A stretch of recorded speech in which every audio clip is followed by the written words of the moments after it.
3 minutes. Thank you. My name is Mesa Wilson. I live at M8198 State Road 25, Menomonie, Wisconsin. I am the student body president of Menomonie High School, and I am here on behalf of the students to say that the majority of us want to go back to school. However, we understand that this school year is going to look a little bit different than it has in past years, and we just hope that you will take the following things into consideration when making decisions regarding the following school year. First, we would like all classes to have the same platform for teaching to make it more manageable and consistent for students both online and in person. We recommend Google Classroom because most teachers and students are already familiar with this platform. Secondly, we would like seniors to be given the option to only take required classes rather than a full class load with electives if they have enough credits to graduate in the spring. And lastly, students should be able to choose on a class basis whether they wanted to receive a pass-fail grade for credit or a letter grade to affect their GPA. And I also ask that you keep students, especially high school students, informed as you are making these decisions, because what happens in our high school years has a really huge effect on our futures. Thank you for taking these things into consideration. If you have any questions, please let me know. Thank you, Lisa. Any other? Okay. We'll move on. Board member, superintendent, communications. Board members.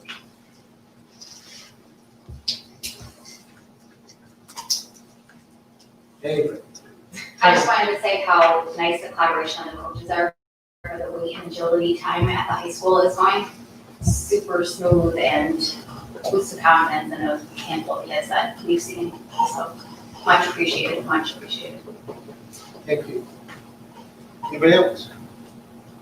Okay, Dr. Zadowski. Oh, I assumed you probably wouldn't, but I think that Ben Steyer deserves recognition for being elected to the state FFA board. I was waiting for you to have the moment, Dan, but I figured you wouldn't take it. But I think that's a huge recognition for our district and the FFA staff or crew that we have here. I have a daughter in FFA as well, but Ben being elected to the state FFA board should be recognized. he's very happy. I'm very proud. Thank you. Dr. Zadowski. Just a few things. There's going to be plenty in the COVID-19 report. The Menomonie High School diplomas ceremony is going to be this Friday, July 17th. Appreciate all the work by Mr. Drake and the staff at Menomonie High School to prepare a safe and exciting presentation ceremony for our students that graduated this past May. Also in your packet, we shared CVTC's annual report. That was sent to us by Bruce Baker, president of CVTC. And then there's a few links into the different activities that the School Board Association has upcoming.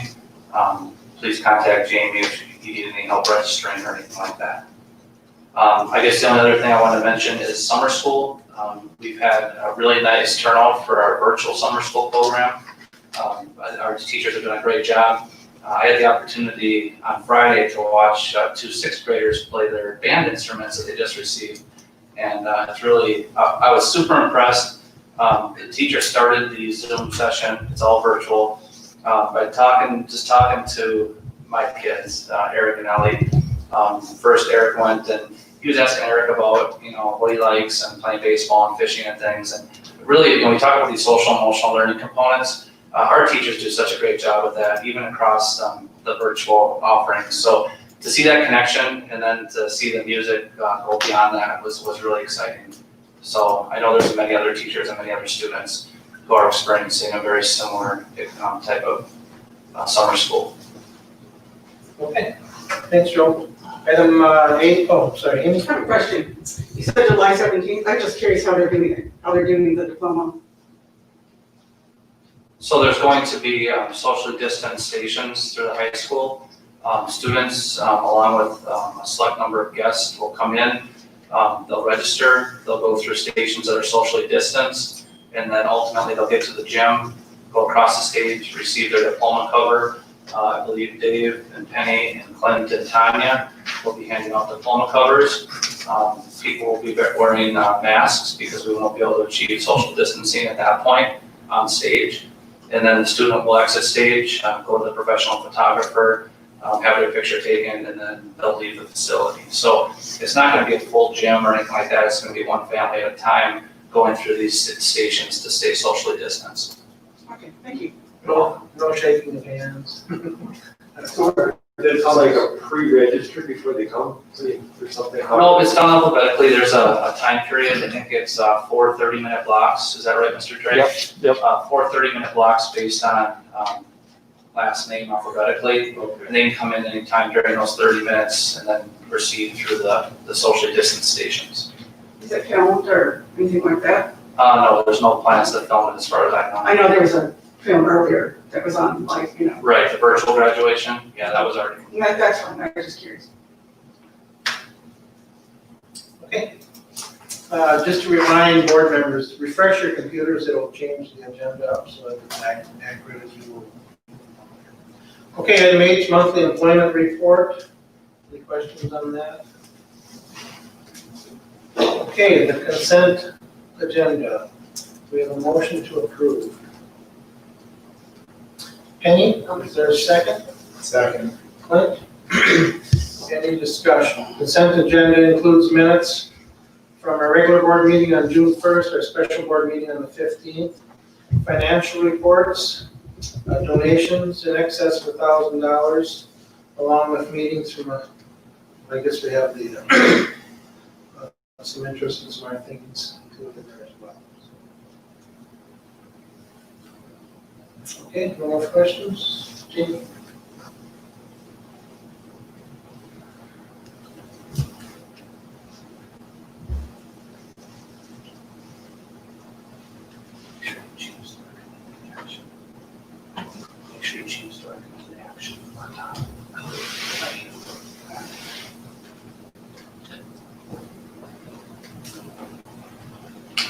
Motion carries 9-0. Moving on to the action agenda. Item 4A, approve 2020 annual meeting agenda for personal consent agenda. Thanks, Ben. Item 3, personal consent agenda. Motion to approve. So moved. Charlie, is there a second? Second. Chris, we have a motion and a second. Any discussion? I just wanted to say thank you for adding those numbers, saying on the bottom of those retired. Thank you so much. Any other discussion? Jamie?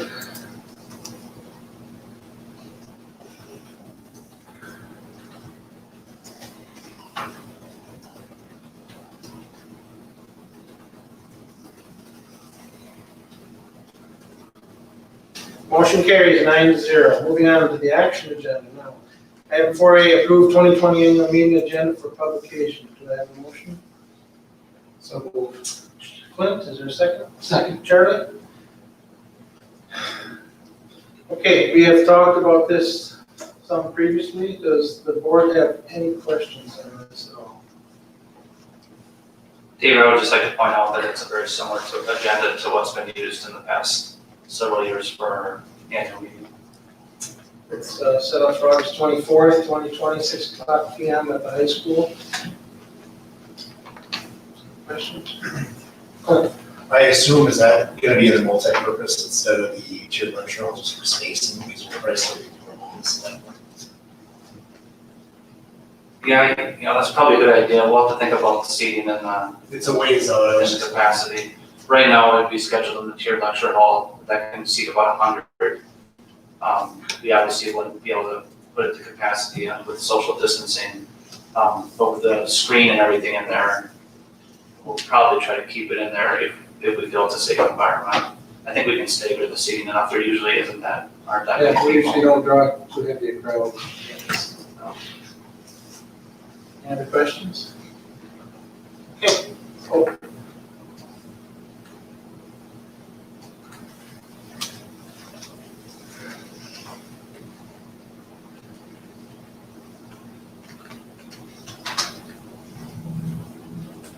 Motion carries 9-0. Item 4B, approve changes to the employee handbook for 2020, 2021. Do I have a motion? Jim, is there a second? Second. Chris? Any discussion? We did talk about this as well previously. We did, Dave. You can see a section was added though based on the information we just received last week from WASB. There's an addendum related to COVID-19 and different procedures that need to take place in the event that we have a COVID-19 situation in our school district with staff.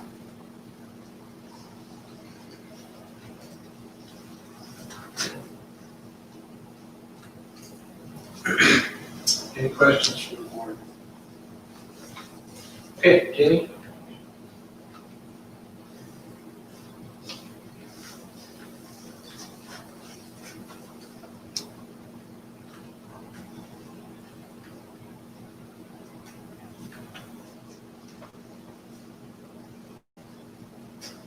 Okay, motion carries 9-0.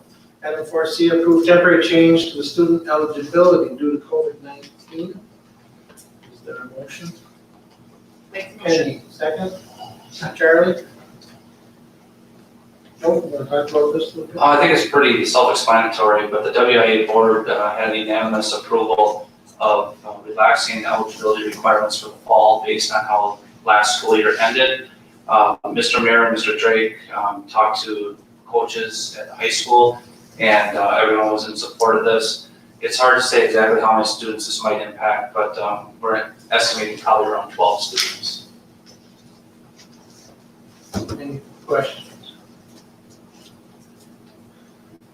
Okay, James, let's go.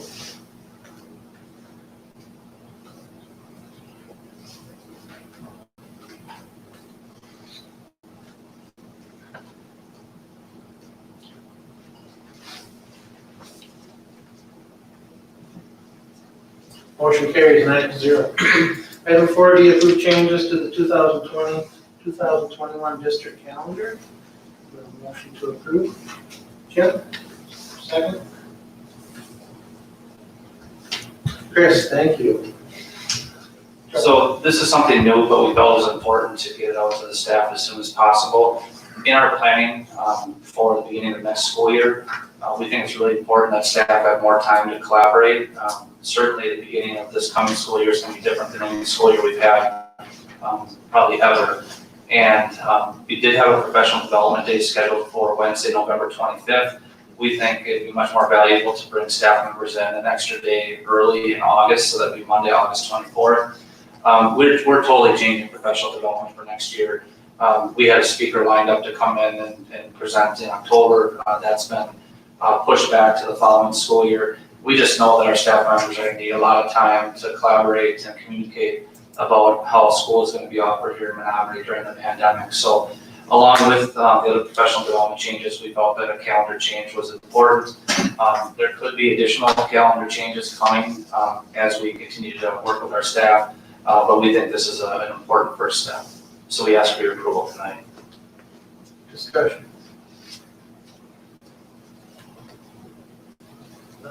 Jamie?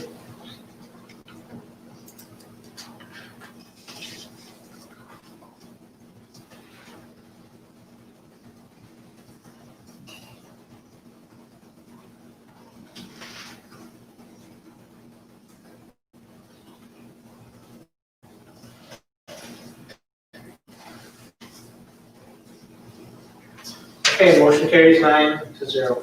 Item 4E, this was added by Amy. Action to approve minutes of the regular school board meeting of November 12, 2018. Do I have a motion to approve?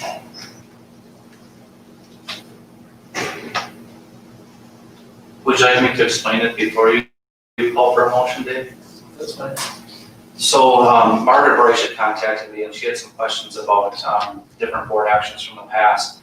And one of the items in reviewing, Margaret found actually, that the minutes from November 12, 2018 did not accurately reflect what the board had approved that evening. Now, everything was legal. The posted agenda was correct and the board did take action on a number of items. However, because the agenda changed from the original posting to a secondary posting, some of the language did not get added into the minutes. So when I reviewed when Jamie reviewed the minutes, you were here in 2018 doing it, right? When Jamie reviewed the minutes, when I reviewed the minutes, when staff members had the minutes, when board members approved minutes, no one caught that a couple items were left off of the minutes. So I appreciated Mrs. Reich pointing that out.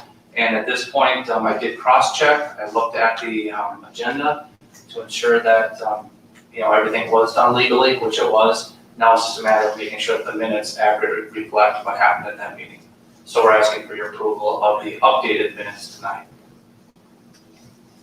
Is there a motion to approve? Sarah, second? Jim? Any discussion by the board? Thank you for your explanation. You're welcome. Anything further, Amy, at all?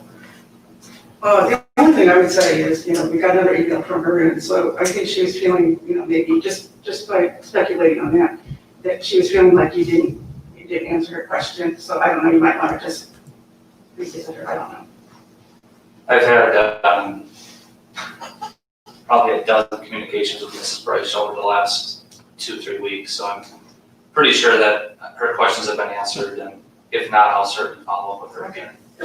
I do know that, but just. Yeah, thank you. I know, I appreciate you asking, so I can tell you that it wasn't just a one-off thing. We've been in communications all summer, really, about some questions that she had sending back from the preliminary budget. Thank you. Thank you. Any other questions? Okay, Jamie?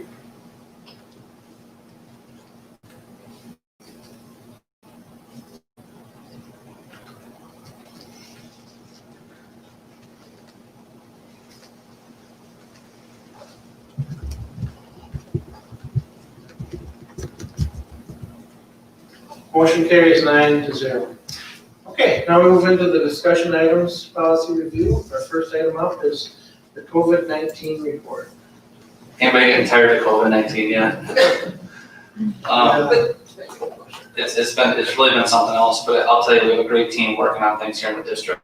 From the planning team, teachers, hourly employees, and administrators, to the parents and students who continue to share feedback. Mesa, I really appreciate you coming and sharing your thoughts about what the students are thinking, and I'm happy to say that a number of the things you mentioned have been reflected very well in the student surveys. We've been collecting a lot of information so we can make informed decisions. And I do want to say I also feel very supported by the board in a unified fashion when it comes to things related to COVID-19. I think our board has really led through their support, whether we go all the way back to the spring and some of the decisions that had to be made, to now we're trying to make plans for reopening and taking a lot of information, sorting through it, and trying to do what we all think is best for the students. And I know Tricia had emailed me about the importance of getting behind the district, and I appreciate that email. I appreciate everyone who continues to be so thoughtful, but also vocal and sharing what their thoughts are. As we all know, the pandemic continues. The cases in Dunn County have increased. Our numbers have moved in the last couple of weeks. We're now at 58 confirmed cases, which is the high point of where we've been from the beginning of the pandemic. The good news is that 45 out of the 58 have been released from quarantine. I've been in great communication with Katie Gallagher, the Director of Public Health for Dunn County. She's been very good to work with. And through her, through our teams, and through the information we receive, we feel that we're putting together solid plans to really try to mitigate risk and still try to provide some normalcy for our students and our families in the school district. The orders for Dunn County have remained at 25 people allowed for indoor gatherings, 50 for outdoor gatherings. And I guess I shouldn't have called them orders, they're really guidance, but we do what we can to try to maintain adherence to that guidance as much as possible. We do have some current programming going on. I already mentioned the graduation presentation or diploma presentation ceremony that'll be held on Friday. We feel like that ceremony is going to be well aligned with the recommendations from Dunn County Public Health. Our summer school is virtual right now, and we are making plans for an in-person summer school offering for August. That still is in the planning phase. We're hoping to get more information out to our staff and then hopefully to our families in the next week. A lot of that will be dependent on our ability to staff the summer school program, but we're hopeful we'll be able to offer at least some programming in person in August. The free meals for kids program continues. Participation has not been as high as it was last spring, but we still are providing thousands of meals a week to students and families, and we think that's a really good program, and we're happy to continue it. Reopening in the SDMA has gone pretty well. Offices opened on July 1st. Also, a number of activities began July 1st. Mitigation measures have been put in place and have been followed very well. Tanya mentioned one of the activities she's privy to knowing information about. I know our students have been really excited about being able to be involved in some activities, and from what I've been told, that people are doing a good job with the mitigation measures. So we're very happy to be able to provide some opportunities. I know it's not as many as what some communities are doing, but I think that might also be part of the reflection in our numbers, somewhat staying down here at Dunn County compared to some other places. Most of our time right now is planning for the 2020-2021 school year. You already know that we have a planning team, you know about the DPI guidance, and you know about the three primary scenarios we're working on. One is the best case scenario, in-person learning with buildings open to full enrollment. Probably the worst case scenario would be virtual learning, remote instruction with buildings closed. And then we're also planning for a blended option, which is a mix of in-person and virtual instruction. Schools would be open, but with reduced enrollment allowed. We also are working on a plan so that students in 4K through 12th grade will have the ability to be virtual learning students if parents and families are not comfortable with any of the in-person options for next school year. We sent out surveys to our families and staff at the beginning of July. Those surveys closed on Friday, so my weekend was spent reading survey data and trying to interpret it. A lot of the numbers were uploaded today in board docs, so instead of reading a bunch of numbers, if anybody's interested in the survey data, I suggest you go to board docs. It's in the public portion, and you can read about the different scenarios that people wanted. But to boil it all down into a reasonable summary, it was pretty clear to me anyway that in the survey, families and staff prefer that the SDA may open with some safety measures in place. We asked about the virtual, we asked about the blended, we asked about opening with no safety measures, just opening like a normal school year. And by far, people wanted us to open, but open with safety measures in place. So then the question is, what safety measures are the safety measures that people are recommending at this time? And I think it's important to note that this is going to change. When I say this, I mean this whole situation, the whole pandemic is going to continue to change. We're going to need to continue to react to what's happening in our community. We're going to continue to react to the research and the advice that we're getting from the public health department and others. But as of today, the most preferred safety measures are one, social distancing as much as practical for students and staff. I think it's important to understand that in the survey we asked about social distancing in two different ways. One was asking about very strict social distancing, making sure that everyone was 6 feet apart at all times, or social distancing in a practical manner, knowing that we're in a school and that we have hallways and we have situations where it just simply may not be practical on a bus. And people, by and large, chose social distancing as much as practical for students and staff. Second, people felt that screening for symptoms was important. In talking with KT Gallagher, there are a lot of asymptomatic individuals, but despite that, there still are situations where screening could help keep people safe by having people with symptoms not be at school. Next, limiting the number of visitors and volunteers, reducing large gatherings of students, such as in the lunch hall, student assemblies, things like that. And the use of face coverings, but face coverings required only as needed. And social distancing cannot be accomplished. Buses, hallway transitions, some classrooms were some of the examples given. So those mitigation measures is what was preferred through the family survey. The staff survey was very similar. The order might be just a little bit different, but again, it was talking about limiting the number of visitors and volunteers in the school, reducing the large gatherings, emphasizing social distancing as much as practical, screening students and staff for symptoms. And then another one that the staff members selected at a higher rate was grouping or cohorting of students to reduce the amount of contact with others. Grouping or cohorting students would maybe mean that instead of having situations where multiple classes of students or maybe intermingle at recess or in a mixed type of class setting, try to keep students separate as much as possible. Not only would that limit the spread of COVID, but also to provide for easier contact tracing in the event that there was a COVID situation. So we're really busy working on reopening plans. We do hope to bring a plan to the board on the 27th.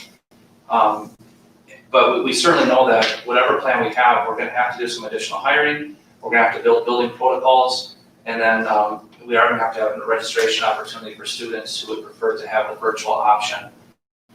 We're purchasing a number of items, additional computers for elementary students, additional hotspots, personal protective equipment, and additional cleaning supplies. And kind of like Mesa had mentioned in her update, we are trying to work towards a consistent online learning management system. We've selected Seesaw as a system for 4-year-old kindergarten through 3rd grade. And like Mesa and the students had requested, we are going to be recommending Google Classroom as a consistent platform 4th through 12th grade. So that's kind of the overview.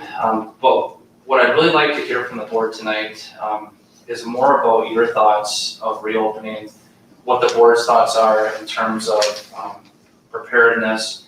When you look at these different options, I mean, certainly if they get shut down, we're going to be ready to go virtual as quick as we possibly can. And we had some experience at that last year. I know we've heard from some of our parents, I think some of the community communications talked about an increased need for more synchronous instruction. We heard that through our survey we sent to families earlier in the summer as well. So we have those kinds of things set. But when we talk about the blended option and some of the concerns with that one gets pretty tricky. And I know I mentioned that in previous meetings. There's different ways we could handle that. And I guess also with the in-person learning with mitigation measures, I guess I'm wondering if board members have any questions or feedback, or if you want me just to talk more about any of those. Jim? I've got several questions I've thought of, so I'll just run through them. First one has to do with if we have at-the-door screening for students. I mean, I've gone to many places, especially by the date like that, excuse me, where you walk in, you get your temperature taken, they ask you a bunch of questions. You gotta have a mask on and then turn you away if you don't, mask you up. So who would do the at-the-door screening, and what would happen if a student would fail the screening? You want to answer them? Let me go run through all the questions first, or how you want? So I got. It's probably easier to answer them as well, is that all right? I would say that much of that has to be determined. We've talked about different screening mechanisms, whether we screen as a student enters the bus or a student enters the building. We've also had kind of a dry run on some of that with a few of the activities that we have going on right now. And we found that taking temperatures with the infrared thermometers is pretty tricky, especially in the outdoors. They're pretty sensitive, and we've had some issues with consistency on that. So we're still discussing the best way to do that. I do anticipate that students will arrive to school or arrive on the bus with a mask, because those are times when social distancing would not be able to be achieved. Again, that's the situation it's like now. But I think we're gonna have to be looking at the screening probably inside. So whether it's in a homeroom type of setting or something like that, that has to be determined yet. Okay. In terms of turning students away, certainly a student exhibiting symptoms, we do not want them in the building any longer than they need to be, or on the bus any longer than they need to be. I know that's some of the protocol that Tony's been working on with our school nursing department. We've already talked about, and this is part of the guidance DPI has, is that we really need 2 areas in each building. One area for health needs that are not COVID related, whether it be the administration of medications, Band-Aids, things like that, and then COVID related, try to keep those separate. So that is part of our planning process. Okay. Thinking back to my teacher days, typical classroom, if you're separating everybody with strict social distancing, 6 feet and stuff, you're probably lucky to get a third of the number of students in a classroom that you normally would have. I would say like maybe 10, 12, 15 if you're lucky. In most classes in high school, what, 25 or 30, so what are you gonna do with the surplus students? Actually, Kevin and the building principals have worked on that, and we have a map that we're working on, trying to identify how many students could fit in each classroom. Most classrooms, I would say, are closer to 16. Some are closer to actually above 16. Then there's certainly some that are smaller. If we go to a reduced enrollment plan, I do think that going to 50% enrollment, we should be able to achieve the social distancing if it is need to be strictly enforced. Okay, just kind of a follow, so if you're doing a 50% enrollment slide, so you're doing basically a split schedule. Students show up on Monday, Tuesday, and whatever. Will there be like a day off for like sanitizing and stuff in between, or is that kind of, because I think that's what Eau Claire is doing. Sure. If I'm not mistaken. You know, we've had a lot of discussions about that too, Jim, and again, we don't have a firm decision. My personal opinion is that I don't think we should waste a day. I think we have a very good cleaning staff, and especially with the research that's being done on the spread of COVID, we're gonna be cleaning all day, every day, you know, essentially. We're not gonna just leave things sit and wait for the custodians to hit it in the evening or on a Friday. I'm also very concerned about the idea of long breaks for students. So my personal opinion is I'd like to see an alternate, if we have to go to a 50% capacity, I'd like to see some sort of alternating day schedule where the students rotate every other day, and then Fridays would have to be rotated. We'd also have to study the school calendar because we do have some off days there, so we would want to make sure that one cohort isn't getting you know, a number of days more than the other cohort, but something in that fashion. Okay. If a teacher gets sick, are you going to be doing the pool again this year for sick leave? Because some, you know, a person with COVID can be gone for months. And so what's kind of the thoughts there for taking care of our staff? And especially if we don't want anybody sick and the staff showing up even if they have a cold, so how's that gonna work out? Right. We have not created another sick leave bank.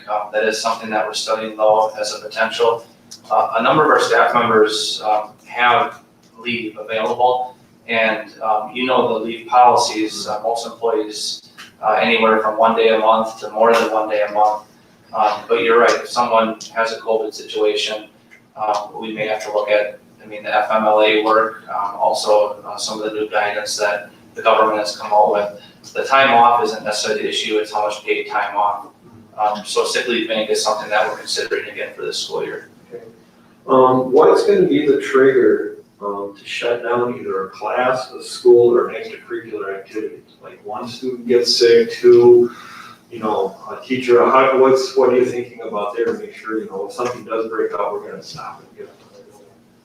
I think a lot of that is gonna come from the health department. I have been working with KT Gallagher, asking her to help us set thresholds. And it's nice, I don't know if you're aware, but Dunn County came out with a new dashboard. I've been looking at it. Yeah, so you know how it tracks burden, count, burden, trajectory, trend, activity level. So I've asked KT to kind of identify what her recommendations are going to be based on that data, so that we can then share that data with our families, so that people who are curious are able to kind of track that and know what kind of decisions are being made.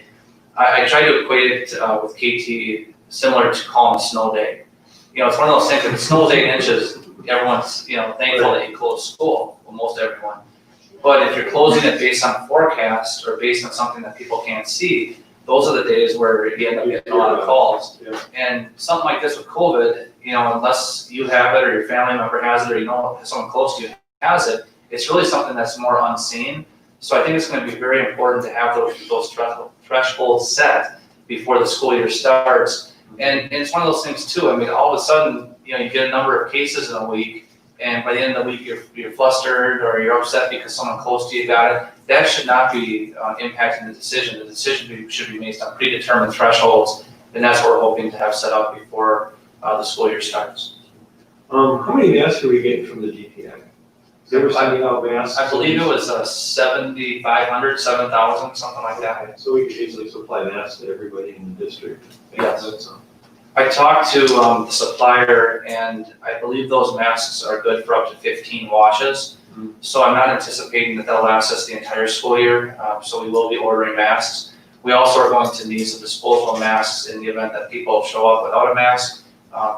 Students forget masks, things like that. We do plan to have a good supply of masks on hand.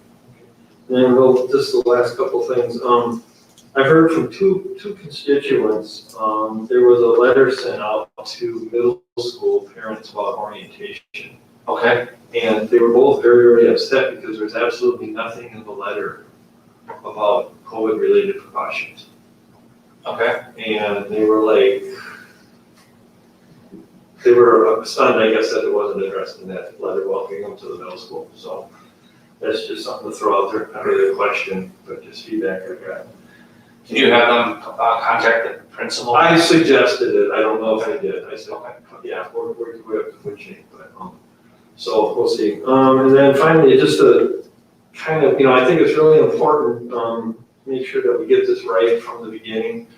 So the community trusts us and the parents, because a lot of parents are really, I think, do I send my kid or not? And if we don't have a good concrete plan, we're not gonna get kids in the classroom. I don't know how many, but it's gonna be a significant number. And just to throw something out there, little couple stories I just wanna throw out the importance of doing this right. A retired teacher from the district, her husband's parents were in a nursing home. The nursing home got COVID. Both of his parents died within 2 days of each other. Pretty tragic. The nursing home, well, not really a nursing home, but the senior center my dad lives in also got COVID. And they reacted very swiftly, very strongly, and they locked the place down. I couldn't see my dad for 3 months, so I had to go away through the window, the whole thing. They locked them in their rooms, they made them wear masks. They locked the doors. They did have 4 people die, but they are now COVID free. And so I just think those 2 stories show the real importance. And then a lot of more people actually died in the former retired teachers' nursing home than just his parents. They really lost control of it. It was here in Wisconsin. So I just want to really emphasize the importance of making sure that we do this right. And whatever the science says, whether it's even unpopular options like masks and stuff, we just got to do it because people's lives are on the line. And not only it's life and death, but a lot of people that get COVID end up being crippled for life. It's not just, oh, you get it and you get better. No, you don't. A lot of people have going to have very long-term health consequences from it. Okay, I just have one follow-up. So Jim, when you talk about doing it right, do you have suggestions for what doing it right would mean for us? I would just say follow what the CDC says, follow what the health department says. The research is changing constantly. They're trying to follow this a little bit. The science is moving so fast. But the recommendations right now they're coming up with this, they're pretty confident now that it's actually not only spread by lots of spit flying through the air, but also through the aerosol thing. And the way to stop that is wearing masks, doing the screening, social distancing, I think lightening up the load, having rotating students in and out, all those things are really, but really it's got to be based on science and what the experts are telling us. Thanks, Jim. Okay, Penny and then Chris. So Jim, you brought up a ton of really great points, but I want to go back to Mesa. And again, Mesa, thank you for coming. And you bring up some of the questions that I've heard in my own household, having a high school student. And Jim, you really hit the medical side of it, but let's look at the education side. One, if we have to go to blended learning, or if students choose to do virtual learning versus in-school learning, what does our grading system look like? Is it pass-fail, or are we going to stick with letter grades? And I think it needs to be consistent across the board. I think that's hugely important. And I just lost my train of thought. It was really good.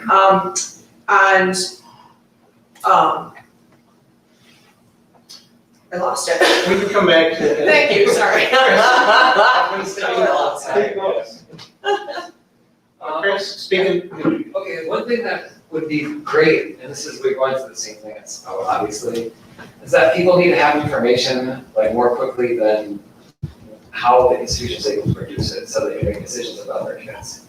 So one thing that I would caution is that if you wait until, like one comment was that we hope to have our thresholds in place before school starts.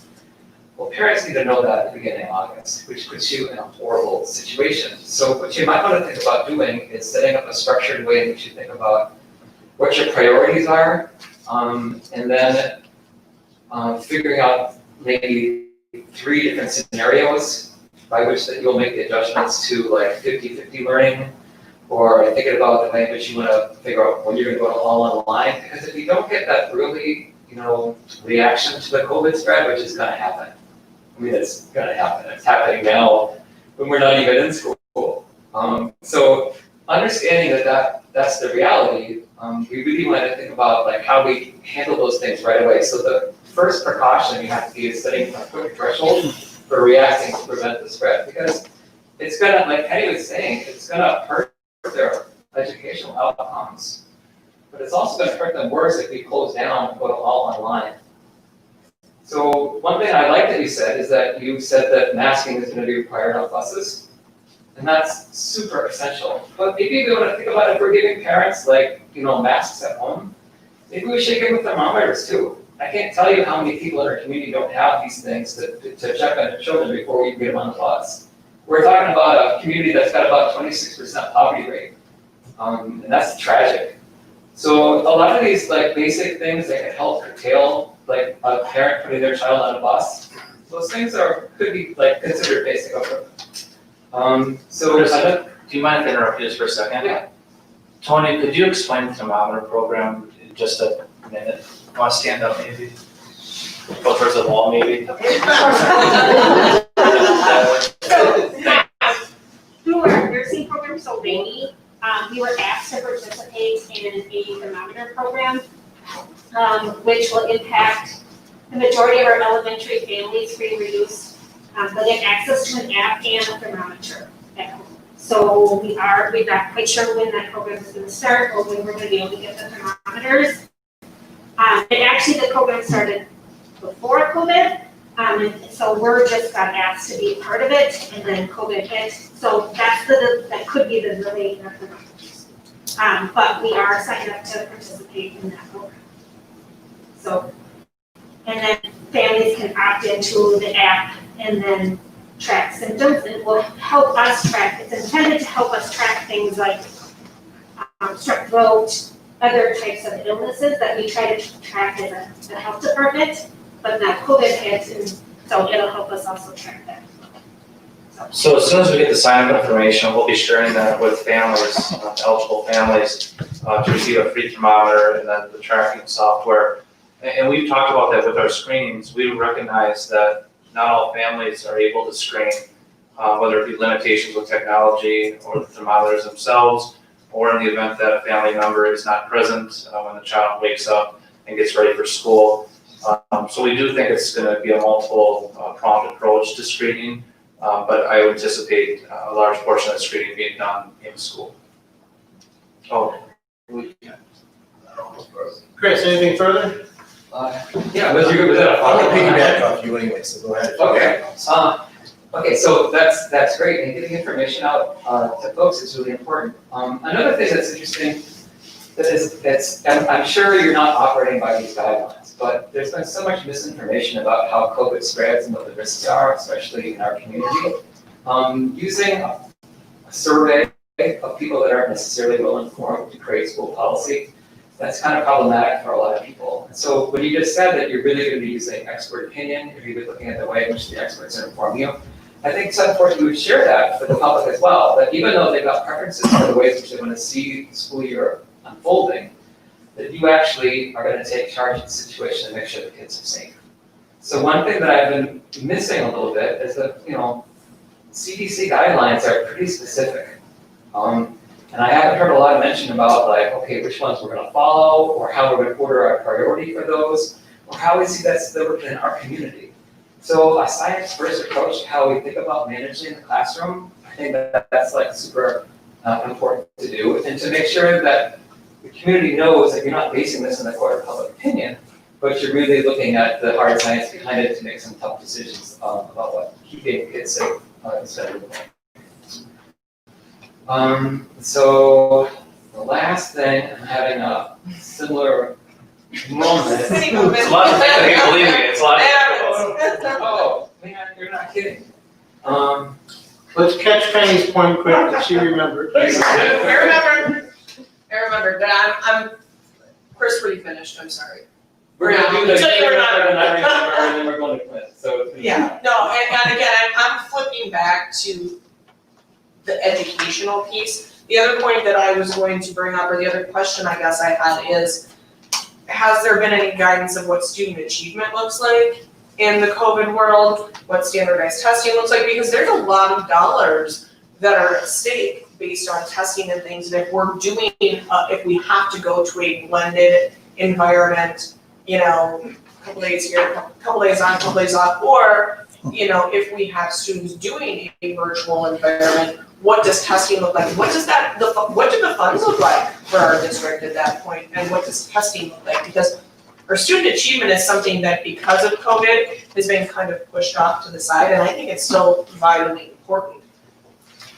Penny, I would anticipate that similar to last spring, in the event that schools are not able to operate on a fashion, I can't imagine the requirement of state assessments. They were canceled last spring. But in Menomonie, student achievement, student success is a lot more than those state assessments. We still use local measures, and I would say our teachers' knowledge of their students is probably the number one measure for me in terms of whether or not students are achieving. So I do think that's a very good point, and I think as we develop these plans, we do need to consider student achievement, and we have and we will.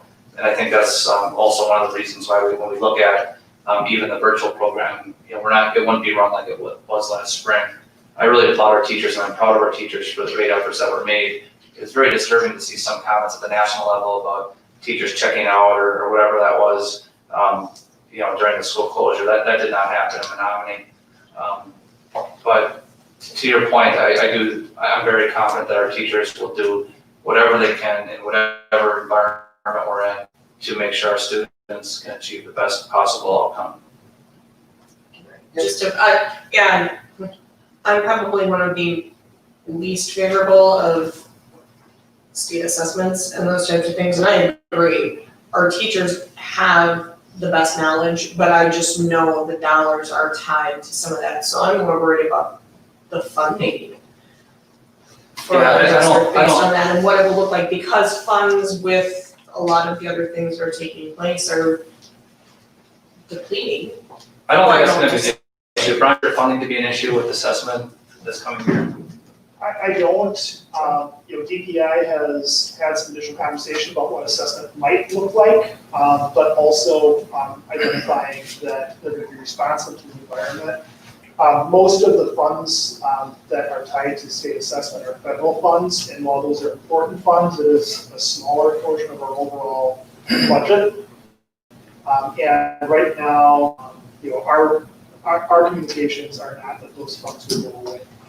But, sorry, not to cut you off, but as a board, whether it's a small portion or a large portion, it's something that we definitely need to keep in mind, because that's part of why we're here, is to set the budget of the district. Okay, Chris.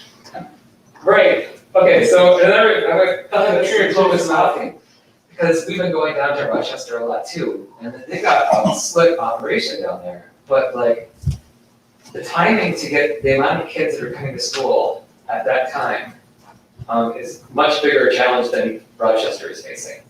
And they've got like 8 people that are asking the questions, they're doing their taking their scanning for the temperatures. I mean, it still takes like 5 to 10 minutes to get to that line. So thinking about what that looks like for the school day is like, that's, unless there's more, I think you said there are gonna be 2 places where kids are gonna be coming in.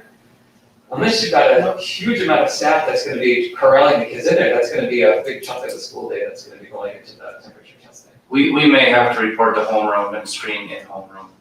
Okay, that makes, then you got the kids in there, so then you got the kids that are interacting, right? And you're not getting up the door, which defeats the purpose of doing the screening before they get there, which is Well, just hard. I think there's a big difference between being in the classroom for 5-10 minutes with a mask on compared to being in the classroom for 6-7 hours with or without a mask. So I agree, ideally it would be like TSA, not let anybody in the building until you go through everything, but, we also have to consider the instructional time and also the amount of time it takes kids to get in. So that has not been determined yet. We're trying to think about the best ways for that to occur. But yeah, it's not gonna be an easy decision. Okay, and we're calling Clint, reminding the board members that haven't spoken yet. I took notes, so I shouldn't forget it. Okay, but for those of you that haven't spoken, I'd like to get as much feedback as possible. So far, these are all concerns I've been hearing, all concerns I think we're very worried about. A lot of details that go into it, like even getting the kids in the homeroom and then testing them. I mean, I think ideally, we're looking at testing them before they get on the bus, the kids that are riding the bus, which then means another employee to have on there, another scan, and then you have to figure out what you're gonna do with the kids when they're rejected and don't allow them to get on the bus as well, if the parents aren't home. So these are all like details, and I'm hopeful that Joe and the leadership team has a plan in place and can work out all these little things. I hate to use we're all in it together, but as far as a district, we are kind of all in it together with the other districts. As far as DPI and funding goes, I would certainly hope there'd be some grace and some extenuating circumstances for all districts, not just ours. Like I'm worried about truancy. What is truancy court gonna do? I mean, obviously they're gonna have to be a little bit more lax on students if they can't be going in because they may be out for not just days, weeks, month at a time. So I'm hoping that there's obviously change there too. And then grading is a big one. I mean, there's a couple kids of my own that are very, very competitive and they're concerned about their GPA going forward into college. If we have a pass, no pass system, how's it gonna impact them? And even more importantly, how does that impact our kids here at Menomonie compared to kids in other districts if they elect not to do that? Then my second point was experts, and it seems especially if you go on social media, everyone seems to be an expert with this COVID thing. I was reading this super interesting article. It was not on PubMed, but it was in another professional journal that I was reading.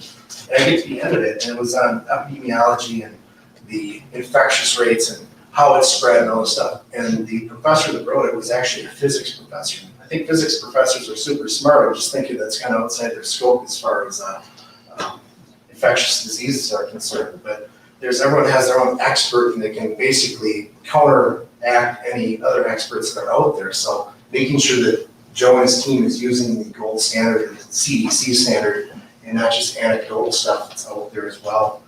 And then planning. I guess the biggest concern I've heard with constituents, and I've been talking to a lot of people lately, is advance, the more notice, and Chris kind of touched on it a little bit.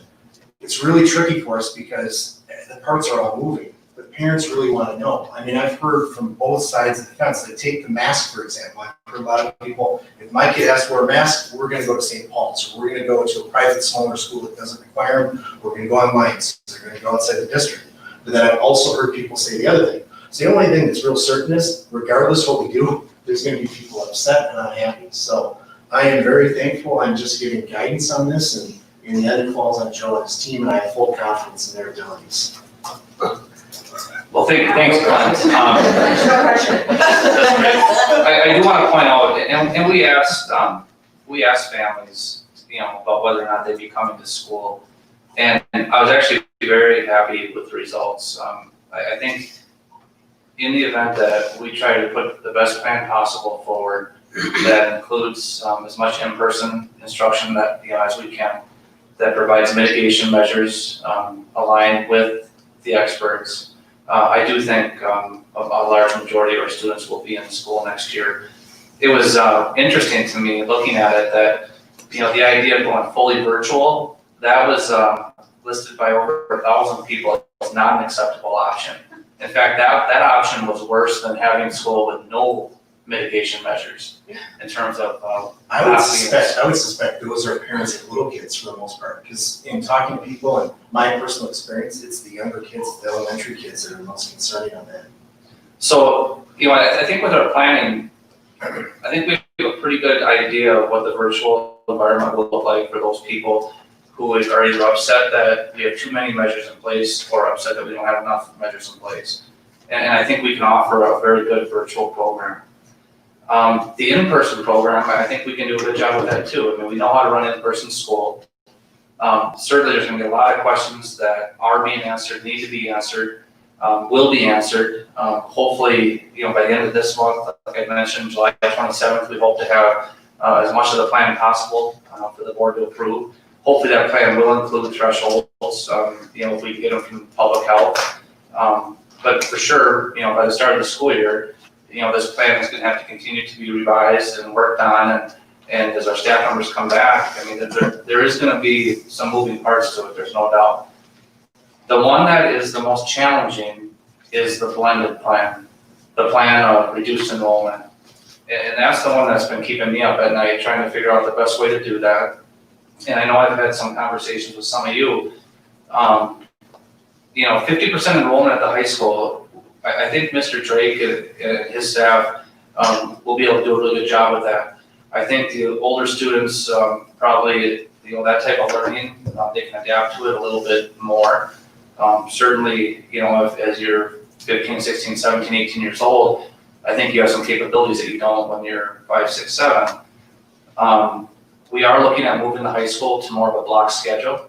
We heard that loud and clear, that having 7 periods to try to keep track of in a virtual environment was very, very difficult.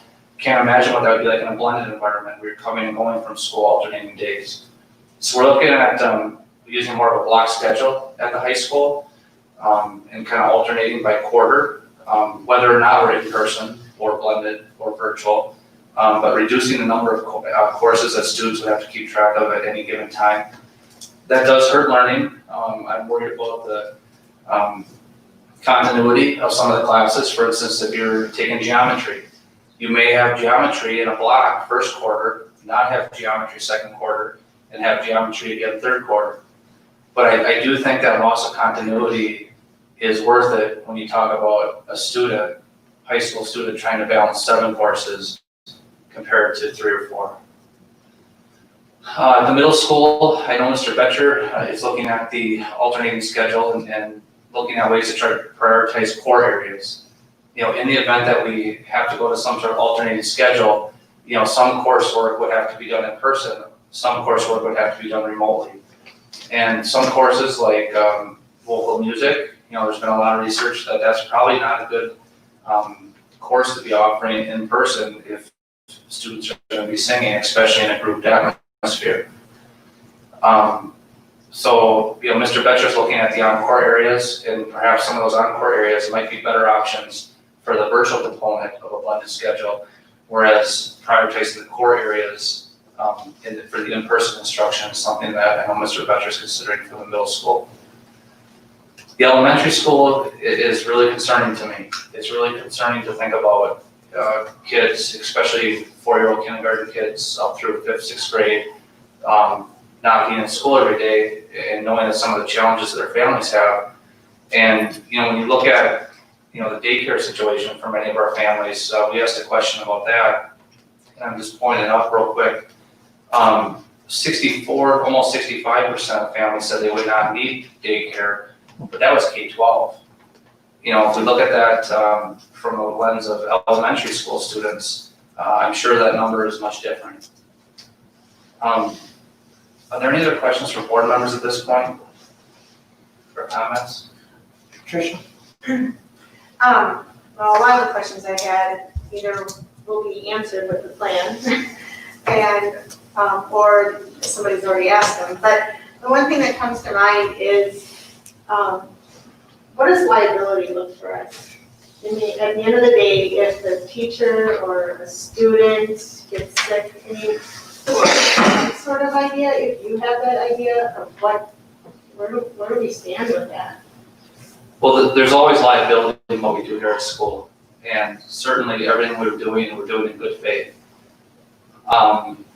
We do have very good liability insurance, but my understanding is that we also have very good protections under the law as long as we are operating our school in good faith. I know Leah has had some communications with our insurance carrier, and I feel like as long as we are trying to align our plans with DPI, with the CDC, with what our community wants, then I think we're in a fine position when it comes to liability. I started it. Oh, I understand.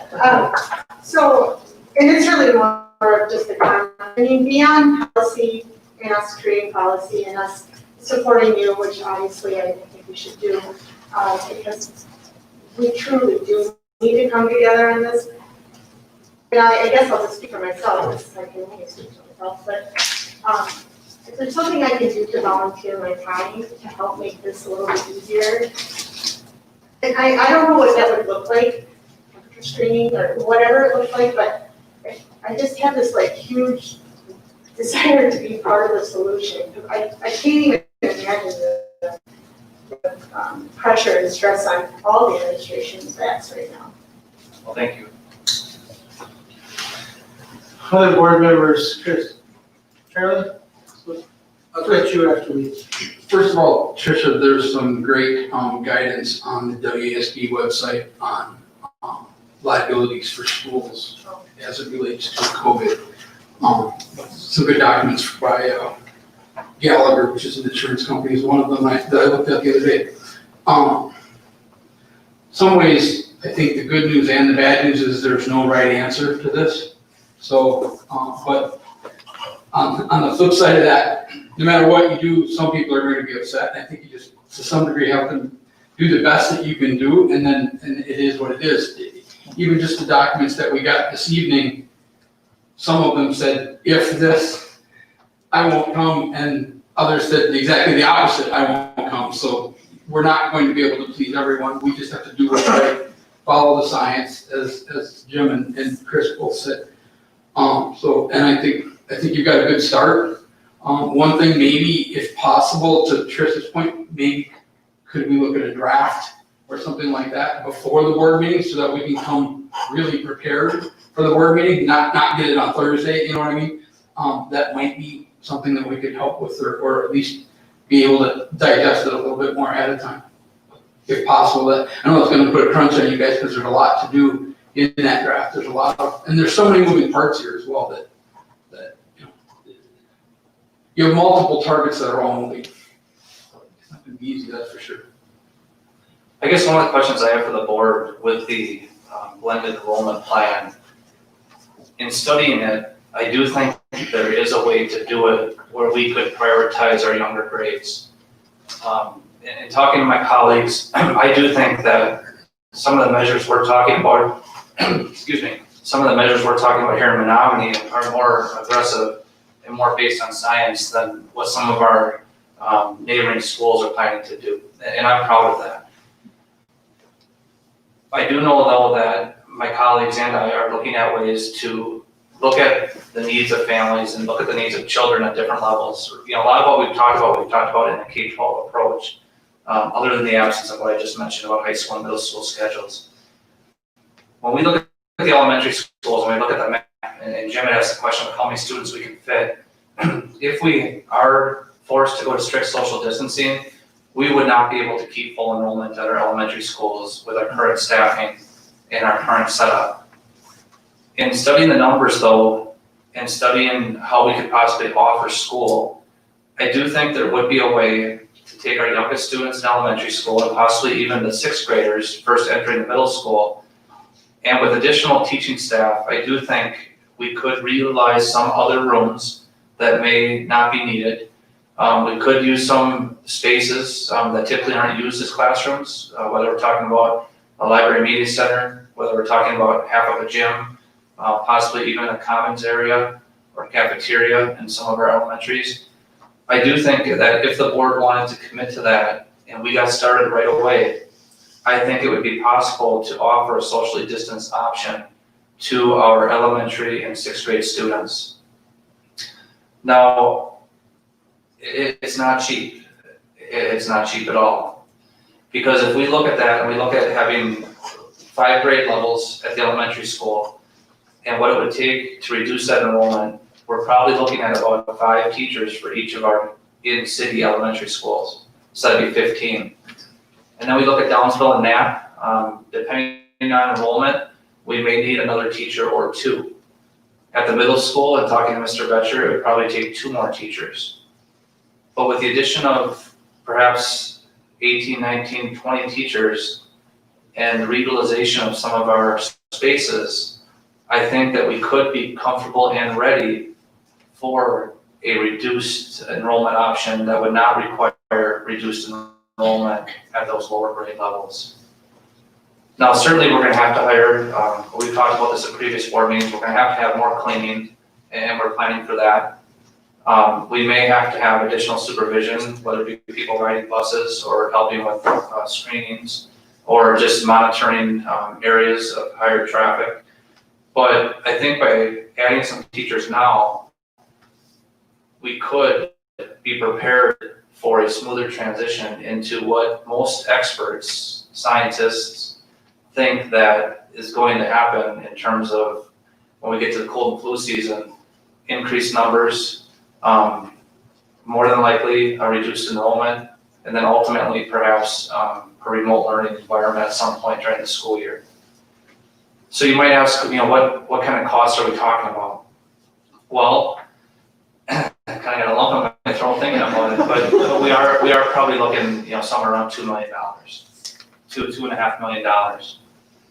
Now that's a lot of money to all of us, but when you look at the amount of money we were able to save at the end of last school year, when you look at the really good financial decisions that the board has made over the years, when you look at our fund balance, when you look at what we've done to save for capital improvements, and knowing that, hoping that this is a 1-year issue, I do think that our district could handle that expense for 1 year if that's something the board would like to do.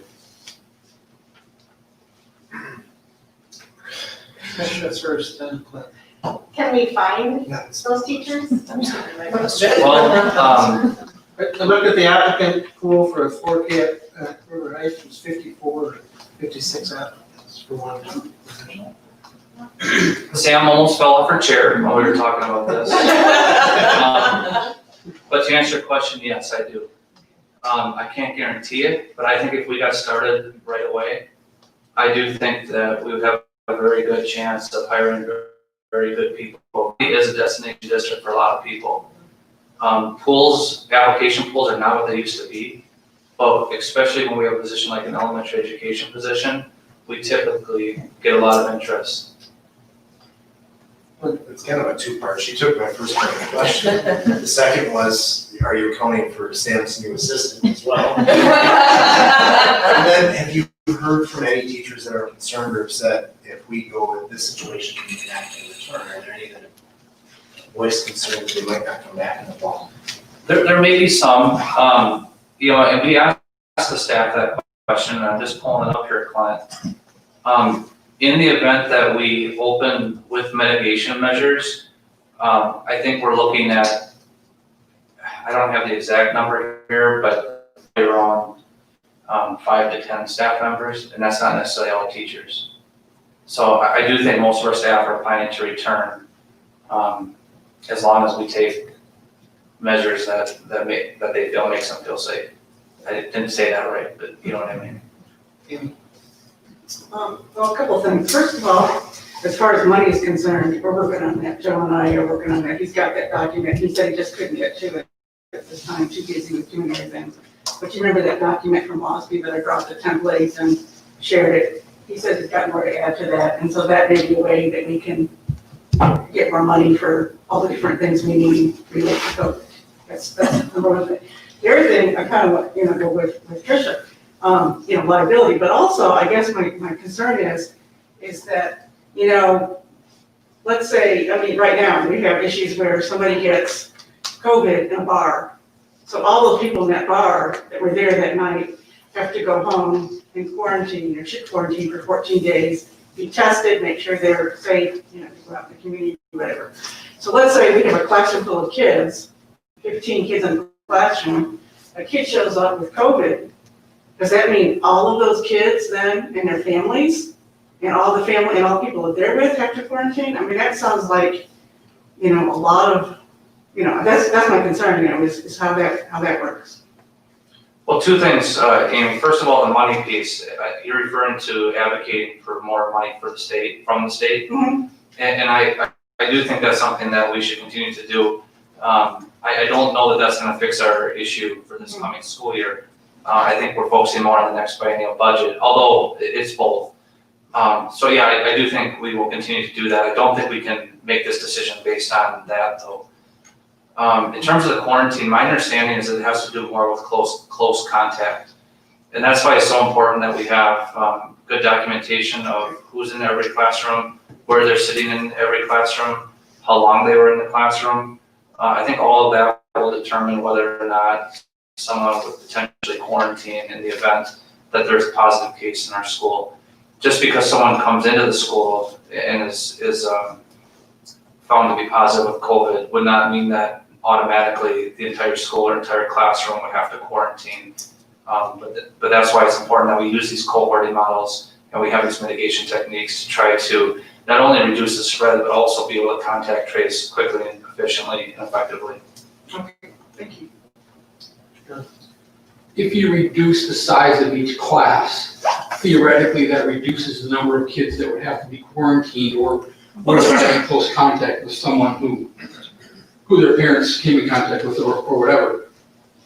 Myself, I think it's important for us to have the kids in front of a teacher, or better said, the teacher in front of the kids as often as possible. So I would be supportive of doing this, even though it is a lot of money and it's a lot of hoops to jump through. I really think it's important to do it. And if you only do 2 models where we're either there or we're not, I don't think that gets the job done as well as we could. And let's be a leader. Let's show those other districts how it can be done in a way that does help the kids out in long term, because they lost half a year last year. If they lose much this year, man, those third graders are gonna be so far behind. How can they keep up? As good as our teachers are, how can you do it? It's just so tough. Well, and we get to the next discussion, or one of the upcoming discussion items, we're gonna talk about budget transfers. And again, like I mentioned, the good decisions the board has made, and along with the circumstances last spring, we ended up almost $4 million we're anticipating. Now we'll know once the audit's completed here in the upcoming weeks. But we're anticipating close to $4 million more in revenue than expenditures from last year. You know, we have talked about the idea of transferring a certain portion of that into our capital improvement fund, which allows us to gather state aid and help our taxpayers. But, you know, if you look at that, you know, I really think that, you know, without changing the plans, so we're gonna recommend $2 million be moved into the capital improvement fund. Talking with Leah, if we moved $1 million into the capital improvement fund, essentially that would, you know, take half of this right there, half of this new expense. You know, we are getting additional CARES Act funding, and also we did budget in the annual budget a fair amount of funds to help us through the COVID related expenses. So, you know, whether or not we're actually able to balance the budget next year would be a difficult question.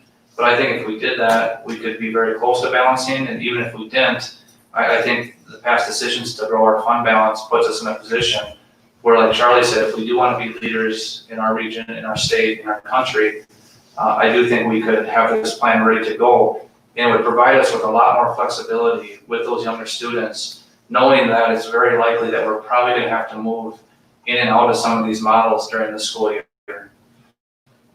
I would rather be frustrated at the end of the year that we hired too many teachers, we had too many teachers there to help our kids, than looking at it and saying, geez, if we would have just hired a few more teachers, we might have been able to keep our schools open. So I guess I'm looking for more input from the board. Sure. Yeah, I think it's a great idea to hire more teachers, especially at the elementary level. Online learning doesn't work well. Kindergarten, I'll tell you about middle school when they start getting the skills they really need. So my question is, can you talk a little bit more, because I was going to ask this when we get to the budget transfer, how we can roll that money over without penalizing ourselves, the state aid, and using it? So we've got the money sitting there, it seems like, why can't we just use that to hire the new teachers, and what's the restraints or whatever, and how the mechanisms will work there with that? large portion of our state aid for this coming school year will be based on how much we spent prior to June 30th. There is a provision that allows us to make investments during the month of July, and the two investments that we have been utilizing in our district have been Fund 73, our post-employment benefit fund. If we make a transfer into that fund into July, that books back to the previous school year as an expense. So we're able to build that fund to pay for these unfunded post-employment benefits, but still book that expense back and be able to capture the state aid. The other mechanism that we've used is Fund 46. That's our capital improvement fund. And that's the fund that we were recommended this year to make that transfer, because essentially we're able to build that capital improvement fund to pay for the 30-year plan, all the things we know we're gonna have to pay for down the road. It's just paying for them through the trust fund, which again allows us to book back that expense and capture more state aid. If you look at our mill rate in Menomonie, the school tax rate, we've done a really good job with that, and we've done really good at keeping our school taxes on a downward trajectory. But I think, from the taxpayers I've talked to, and I think most reasonable people would understand that the COVID situation is something that's very unique. And I think they would understand that, especially with it being a one-year plan, it wouldn't be like we were committing to this extra expense for years and years down the line. The other thing, by preloading that money into Fund 46 now, then we wouldn't necessarily have to put in during the next school year. So that'd be $800,000 to $1 million there that we could put towards that. But basically, we can't take that money now and spend it next year, but we can invest it, and when we get the money back, so we're getting the $2 million just in a budget cycle. Right. So in a way, we'll be able to spend it, but we just can't cut ourselves a check this time, we gotta put it in a fund. We don't want to lose state. Plan, replenish. The challenge though, Jim, is that Fund 73 can only be spent on post-employment benefits, and Fund 46 can only be spent on the capital improvements. So whereas we had previously suggested we transfer $2 million into the capital improvement fund, I don't think we're gonna have that many expenditures next year. Now, we did have, the $840,000 budgeted to go to Fund 46 next year. So I would fully support transferring that amount and essentially prepaying next year's contribution to Fund 47, thus freeing up that, 46. Essentially freeing up those dollars that would have gone to Fund 46, those could be in Fund 10 next year. And then if we reduce our transfer, that money would stay in fund balance, so we would lose some state aid, about 14%. But again, I think it makes sense. We want to be somewhat careful dipping too far into fund balance. One, because we have a policy that we try to follow, but we've also been able to get to the point where we don't need a short-term cash borrow, and we also don't need to have a line of credit, because that's just kind of throwing away money to borrow money. So I think I would be in, if the board would like us to do that, I would recommend cutting our transfer in half to 1 million, and then moving forward and hiring these teachers as soon as we can. Feedback. I just have a question. First of all, I'm all for the plan. I think it's a good idea. No matter how much money it costs, I think it's important. But when you hire these teachers, my question is, will they just be emergency hires because we're only thinking this is going to be a 1 year? So I'm just wondering, because we don't know what's out there. So I guess this time will tell. But it makes me wonder how many people would actually come for a job, except maybe brand new teachers that haven't had a job yet, which is fine too. But I'm afraid that, you might miss out on a pool because they're afraid that it'll only be 1 year and then they would be, That's a good point. It is not the same as posting for a continuing position. The pool will be smaller. The chance of getting someone to leave a solid position and come for a 1 year position, isn't real good. However, we're a large enough district that typically has a number of changes in retirements that I do think some people could see this as getting a foot in the door in our school district, knowing that if they come, there's definitely a chance that they could stay on staff and fill a different vacancy in the future. thank you. Chris. Okay, so that sounds great. It's pretty, particularly if you guys think that you're focusing on the little kids, because who would criticize you for hiring extra teachers for K through 5? Nobody would do that. if they would, we're not interested in those people. So the targeting is pretty awesome. But thinking about what we're gonna put forward to the public, like, we would like to come July 27th, we've got our preliminary plan, you're gonna bring to the board, is that when our meeting is? I think that was the date that you said. And within that, we make a request that we have, it doesn't have to be the actual contingency plan, but it could be the provisional contingency plan, just to make sure that we're giving people enough time to think through what that school year is gonna look like. Because I think if we're advertising the fact that we're gonna hire these teachers, preparing for the eventual outcome that is likely, which is gonna be, I don't know, a mixed learning experience, especially for the older kids. I think that would be a great idea to get that information out there as soon as possible to parents, because this is gonna signify a lot about how we're gonna read that next semester looking. Does that make sense a little bit? It does, Chris, except I would say that we've been pretty consistent in each of the last 3 meetings talking about our plan having 3 options, you know, with the full enrollment, with the blended, and with the remote, and then the online virtual school as a parallel program with those. I don't think anything's gonna change there. The real question is going to be the details of those plans, and then also the thresholds for how we're gonna move in and out of those plans. I would like to have a provisional draft for you on July 27th, I hope to. But a lot of that's gonna be dependent on our communications with the health department, with our planning team. But I do plan to have as much as possible for the board on the 27th. And this is the last question, I swear. So does this mean, and this, I actually really like this, we're putting ourselves in a position so we might not have to go to a blended or all online situation for those K-5 kids. 6. But K-6 kids, but that means that we might be thinking differently about what the thresholds are for what's gonna happen in middle school and then preschool, which I think makes a lot of sense too. Like, we're not making a complete comprehensive program that sets the same thresholds for all these grade levels, but we're breaking this group off to try and prolong the chances that they stay in school when some, maybe high school would go to a mixed or all online learning platform. Does that make sense?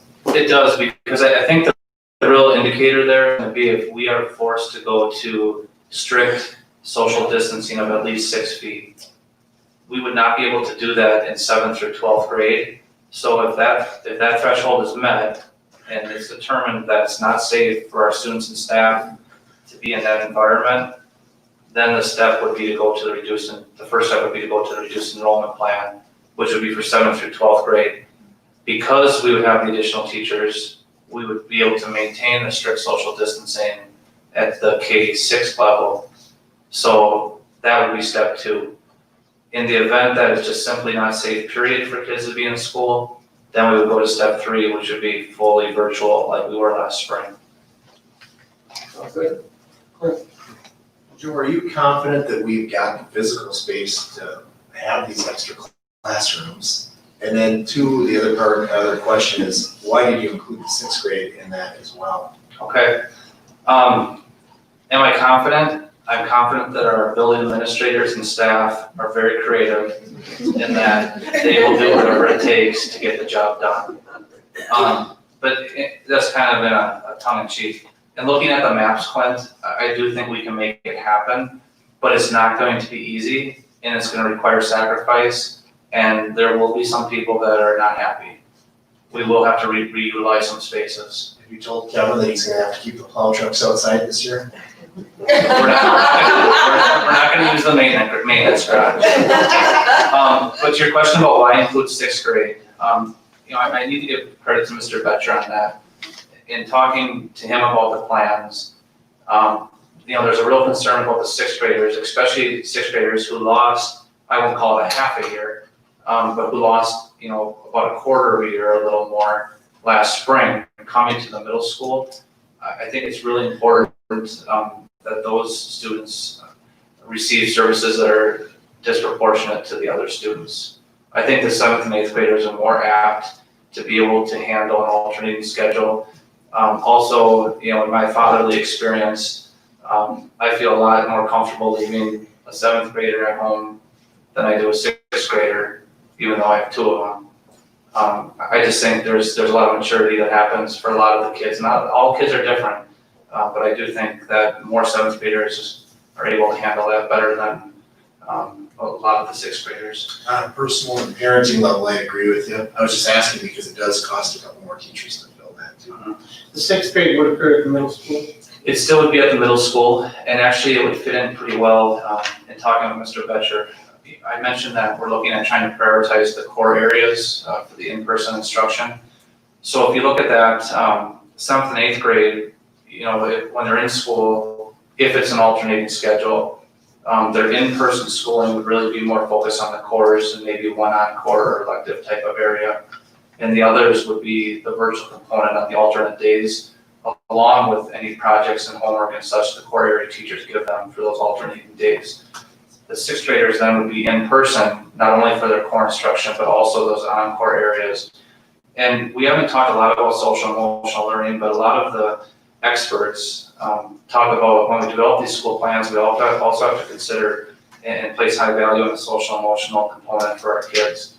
And I do think those sixth graders moving to middle school, that's gonna be really important that they're able to develop those relationships with those teachers. And I think finding a way to keep them in school every day should be one of our priorities.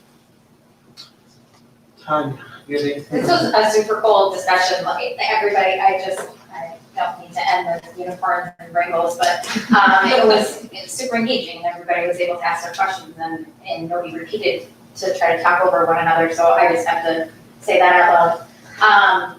The other thing I'm really impressed, and I appreciate the fact that you sent a survey out to the staff and the community. Having to pay college tuition has been very interesting to see the lack of communication for that age group, that they don't get told what they're going to do. It's going to be like this, and this is what you're going to do. So I think you, and I think the staff, they've just done a great job of collaborating with this local and being able to come up with a plan together and really establish that collaboration in that community. So that was the only, and yeah, that's what, like, Any other? Tricia? So I've been sitting here going, do I ask this question? And I almost hate, but I've been thinking about it for a long time. Orchestra, band, choir, sports. What's the thoughts? Like, what? I don't even know how to ask the question, but are they going to be able to continue as planned? I really don't know the answer to that. I can tell you that I received some really interesting information about band, and I could forward it to, I might have did forward to somebody, maybe just the planning team I forwarded it to, but they actually did a study of the air that comes out of the instruments, and it was really, I didn't realize that. I played trumpet for a while, but when you talk in front of like a hanging sheet of tissue, you'll see that tissue move quite a bit. You can play a trumpet as loud as you want, and that tissue doesn't move. But that being said, though, there's a lot of other challenges with putting any kind of ensembles together. I really don't think we're going to see much in terms of choir. We have talked about the possibility of some outside type of choir, where the stuff is going to go up in the air or whatever, especially if you can keep it a good distance apart. But I do think those, and then we talk about like football. I really appreciate the hard work that our coaches and that our kids are putting in, not just with football, but the other activities in sports. I just really think that some of those are going to be hard to have in this environment, because even if in Menomonie we have these great measures, I'm talking to some of these other schools. I don't think many schools are talking about doing screening at school. I think most of them are talking about doing screening at home.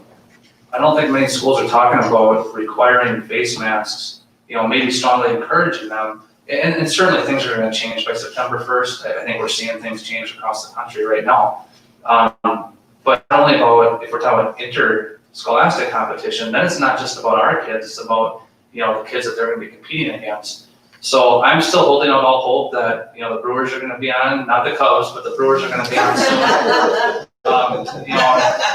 You see that the Wisconsin Badgers already, the Big Ten already canceled their non-conference slate of football games. It seems eerily familiar to the spring when all of a sudden it was, we're not going to play the conference tournaments, we're not going to play the NCAA tournament, or we're going to play with no fans, and next thing you know, it's just all done. So I've been a proponent of the idea of flipping the seasons, having the spring season's played in the fall. I think it's a lot easier to socially distance when you're playing baseball and softball and track compared to football and volleyball and some of the other ones. But I just don't know, Trish. I wish I had a better answer. I'm just hopeful, that's all I can say. I can just comment real quick. You talk about the social emotional development of students, and this is not something that nobody knows, but it just breaks my heart to think of like kids that are involved in sports and all these other activities, and it is what it is, but it's just so, it's really hard to absorb. And I was kind of hoping that there was a miracle answer there, that you were thinking like everything's gonna be fine, but, Has there been any discussion about having spectators at sporting events or not? Like baseball isn't gonna have anybody in the stands, so what about at high school level? Right now, Jim, there hasn't been any decisions even for any games. Okay. I think we got to get there first, and then I'm assuming if there were games, there would be very limited attendance. I saw one plan, and Mr. Murin, our athletic director, he reads all that stuff. I don't have to do that anymore. But I did see one plan that came across that talked about kind of having different levels of importance or approval, whatever you call it. And certainly I think like the media would be at a high level so that they could film games and report on the games. I think parents would be right there as well. But in terms of like student body going to a football game or the whole community, like we like to go to Williams Stadium, I don't know, maybe the radio guy. I would think the WIA will come up with rules too. There has been some stuff coming out, but we'll have to see. Okay, I want to commend everybody. Great questions, great discussion. I think this should give Joe and the administrative team some guidance on how to move forward. Any questions you have of us before?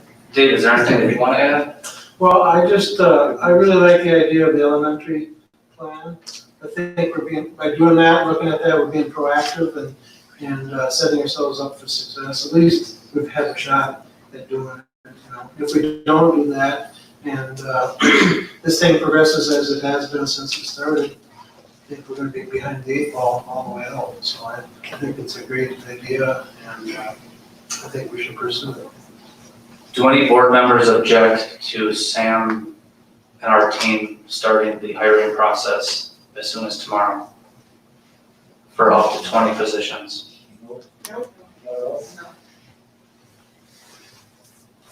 Okay. And then the last thing I want to say about COVID is for anybody who I haven't gotten back to as quick as I normally do, I want to apologize. And this is my 15th year, I think, as a superintendent. I've never had an inbox blow up like it has over the last month. Really since the DPI came out with the recommendations, I think it was June 22nd. It's just been nuts. I'm doing the best I can to try to keep up. The team has done a great job helping with everything, but we'll keep working through it the best we can. So thank you. Okay. Thanks, everybody. Okay, item 4B. I'm sorry, 5B. Review SDMA education for employment plan. So Brian did a really good job summarizing the E4E plan. This is something that comes before the board every year. Are there any questions at all from board members? Chris? Just a quickie, I always just wondering about the resume building in 7th grade. It seemed to be like, from my perspective, unless it was consistently brought throughout there, that might be a place that gets lost in the shuffle. Brian, you know what I'm saying? There was resume building and there was something before that too about, oh God, let me see if I can find it. ACP, scope and sequence. Oh, work values. So we're already going over late, so if you wanted, you could just email me some information about those things and I would be happy to read it. Okay, so What work values education looks like in the 7th grade and what resume building looks like in the 7th grade. And some understanding of why we do that. Okay. And we can just put that in the next weekly update so all board members are privy to the information. Does that sound good? Great. Any other questions? Okay, annual review of curriculum standards. And again, this is, you know, an annual report that comes to the board. Again, I appreciate Brian's work on taking care of all of this. Are there any questions from board members on the annual review? This year, the curriculum standards look at art and design education, English language arts, personal financial literacy, and physical education.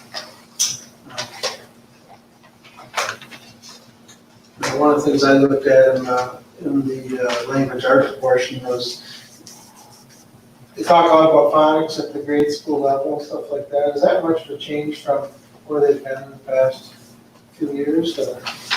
Brian, do you want to stand up and comment on that? I could, but you'll do a better job. So those updates and those new standards reflect a lot of the current and emerging research around the importance of phonics. You'll recall, as a district 2 years ago, we piloted some enhanced phonics resources at our elementary level and rolled that forward to second grade last year. So we are very much in line with what these new standards are going forward related to phonics. And we continue to provide some additional training for our staff related to that. I know as I read through it, a lot of good things there, I thought, as far as standards. Well, I know Brian's reported too on how, you know, a couple of years ago, we piloted a phonics program. I appreciate the work of our teachers and our district reading specialist, Tara Ellison. And then from that information, I was able to make more wholesale improvements. So, thank you. Okay, any other questions? All right, we'll go to item 5D, year-end budget transfers. Joe? I think we pretty well covered this, but as I mentioned, there was more revenue than expenditures last year. In the background, and Leah put this all together, we were going to recommend transferring $2 million from Fund 10 to Fund 46. With the board's blessing to hire 20 additional staff members next year, we will be reducing that recommendation before the next meeting when the board will take action. Anything to add, Leah? No. Okay.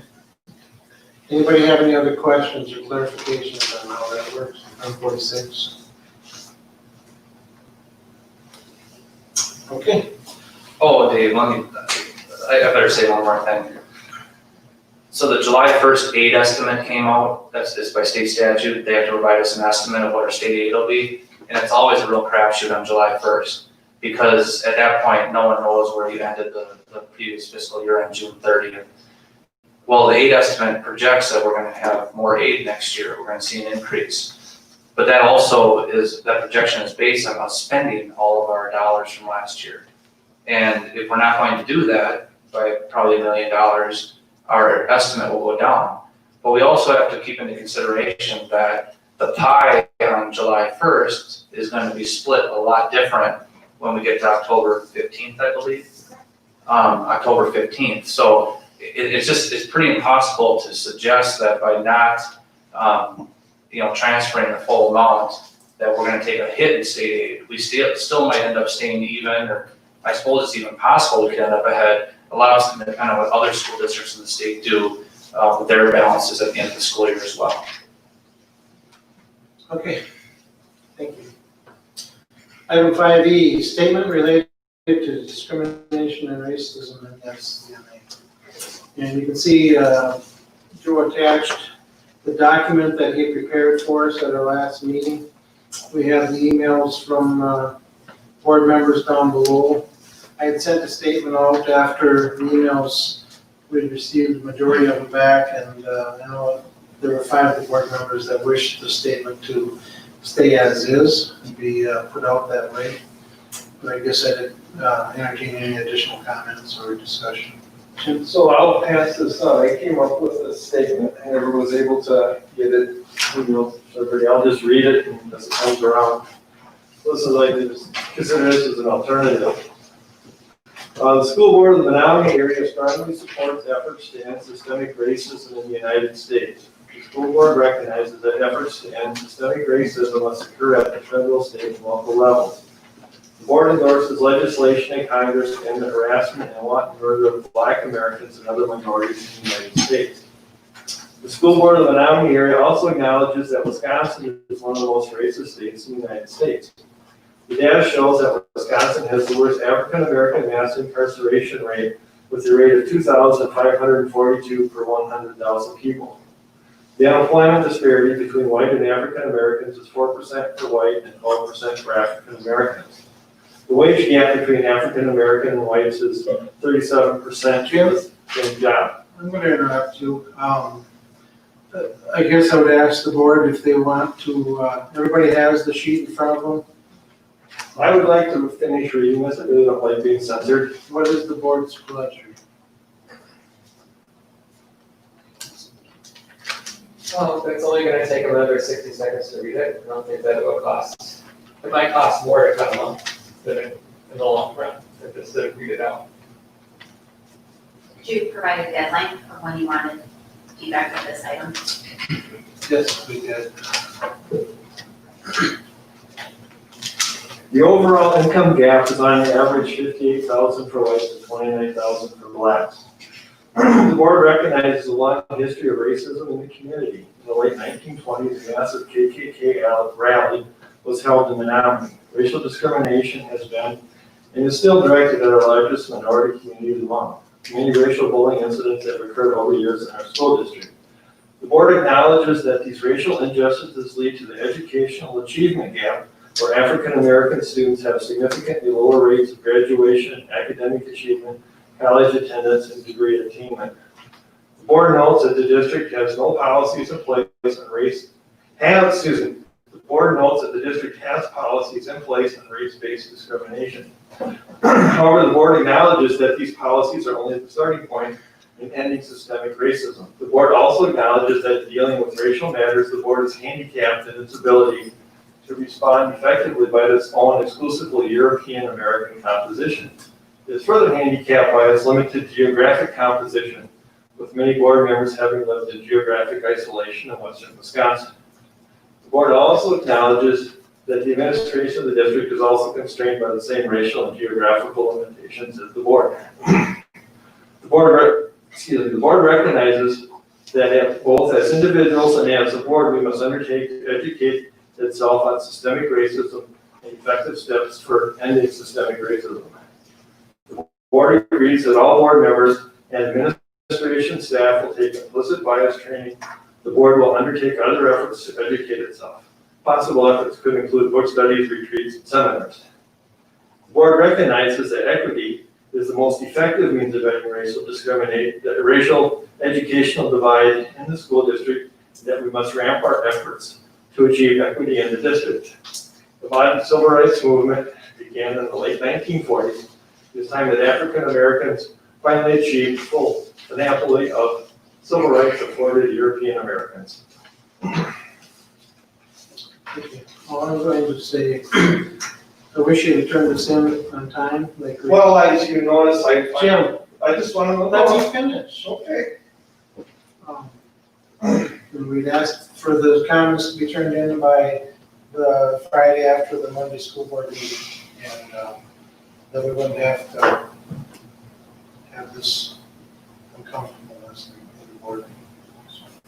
Well, I was, as I told you, my dad's place, I told it I was kind of busy. But if you have a problem with me taking care of my dad instead of writing this, we'll talk afterwards. Comments from the board. Amy? Charlie, I'd like to stress something with you. I like the idea that you want to change student achievement. I think that's great. I think that's a great goal. As you know, I had asked for information about the makeup of our racial, for races or minorities, our teachers or staff. And he was able to bring that information. I thought it was good information for the board. So I put that out there.